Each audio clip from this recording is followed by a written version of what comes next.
ഇത് നമ്മുടെ വീടിൻ്റെ പുറവശത്തുള്ള കുളത്തിൽ നമ്മളൊരു ഫിഷിങ് ചെയ്യുവാണ്.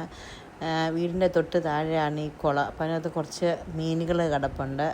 അപ്പോൾ കണ്ടത്തിൽ വെള്ളം പൊങ്ങുമ്പോൾ ഈ മീനൊക്കെ അങ്ങോട്ടേക്ക് അങ്ങ് ചാടി ചാടി പോകും. അപ്പോൾ അതുകൊണ്ട് അതിനെല്ലാം ചൂണ്ടയിട്ട് പിടിക്കുന്ന ഒരു ഭാഗമാണ്. കുറച്ച് കല്ലടമുട്ടിയെ കിട്ടി, പിന്നെ കുറച്ച് വരാൽ, അതിനെയൊക്കെ പിടിക്കാൻ വേണ്ടി ശ്രമങ്ങൾ നടത്തിക്കൊണ്ടിരിക്കുവാണ്. ഇപ്പം ഇവൻ പിടിക്കുന്നത് എന്താണെന്ന് വെച്ചെന്നാൽ കല്ലടമുട്ടിയാണ്.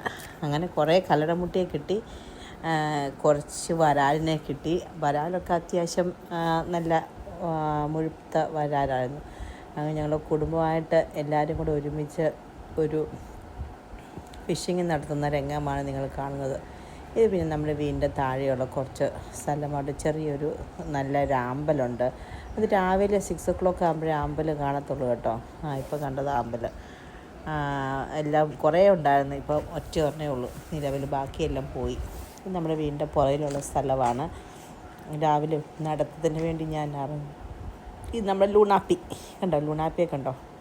അയ്യോ, അവൻ കടിക്കാൻ തുടങ്ങിയ കിരിക്കിരിക്കിരാന്ന് കടിക്കും. പിന്നെ നമ്മുടെ പാടത്തിൻ്റെ അങ്ങോട്ടേക്കുള്ള സ്ഥലമാണ്. കുറച്ച് വാഴകളുണ്ട്. അങ്ങനെ മീൻപിടുത്തം അങ്ങനെ പുരോഗമിച്ചു കൊണ്ടിരിക്കുന്നു. നല്ല ഒരു വ്യൂ ആണ്. ഈവനിങ്ങിൽ 2-3 ക്ലിപ്സ് ഞാൻ ഒരുമിച്ച് ആക്കിയതാണ്. എല്ലാവരും ഉണ്ട്, എല്ലാവരോടും ഒരുമിച്ച് മീൻ പിടിക്കുക. അച്ചാച്ചൻ കാര്യമായിട്ട് മീനെ പിടിച്ചുകൊണ്ടിരിക്കുവാണ്. ഇതുവരെ നമുക്ക് കുറച്ച് പുളി കിട്ടി, ചക്ക.